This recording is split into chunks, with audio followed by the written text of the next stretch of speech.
Sell me this pen. You all seen the movie. Sell me this pen.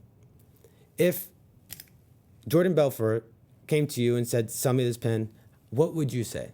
What would your response be? Would you immediately start selling? Would you immediately start closing? Hey, buy this pen. Well, I'm going to do one for you. I'm going to do it for you. How long have you been in the business and looking for a pen?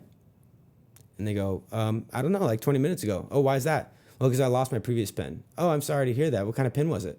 It was a ballpoint pen. Do you like ballpoint pens? I love them. Why is that? Because I can write better with them. Oh, okay. What else do you like in a pen? He's like, well, I like them when they're thin because they're easier for me to hold. I like when they're soft so it doesn't make my hand fatigued. Oh, that's interesting. So is there a specific brand? No, not really. I like any kind of brand. Tell me, what else do you do? What do you do for a living? Oh, I'm actually a writer. Oh, that makes sense. That makes sense why you're interested in a pen. All right. Well, based on the things you just told me, I think this pen is a perfect fit for you. Here's why. Because it's thin. It's soft so it doesn't fatigue your hand. It's actually ballpoint. And a little cherry on top, it has a Stars and Stripes logo on it, which is really cool because I know you're a big fan. So let me ask you one more question. If you were to buy this pen, when would you start using it? Well, actually, I'll start using it in like 20 minutes. Why is that? Because I got this paper that I have to turn in tonight. Okay, so you definitely need a pen. So I can get this pen over to you now. It's only $10.99. Does that sound good? Well, yeah, it sounds fine. It just I have to talk to my wife first. I have to give her a call, and I have to come back. I have to think about it and come back. I totally understand, but you just told me that you need it in like 20 minutes. And here's the thing. When people tell me that they need to talk to their business partner or their wife or something like that, I usually never hear back from them. Why? Because, life gets ahead of us. We all get busy. I had to actually go. So there's a big chance that you might not have a pen and you're going to be late on your paperwork because you just told me you need it for tonight. Yeah, that's true. All right. Here's the $10.99. Thank you. And we close. That's how you sell a pen. All right.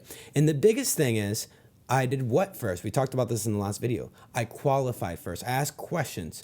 I only presented the things that solved his problems. I didn't go off on a presentation on how this pen was built. I didn't go off on a presentation on the metal framing here. I didn't go off on a presentation how it's a erasable pen. I didn't go off a presentation how you could write upside down because he did not express any interest in those things. He only expressed interest in the type of pen it was, the thinness, the softness, and things like that.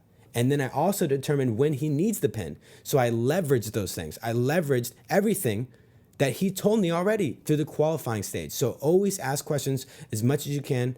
And I even asked what he does to even further my knowledge on how to close them. That's how you do sales. You don't need to be a slick talker.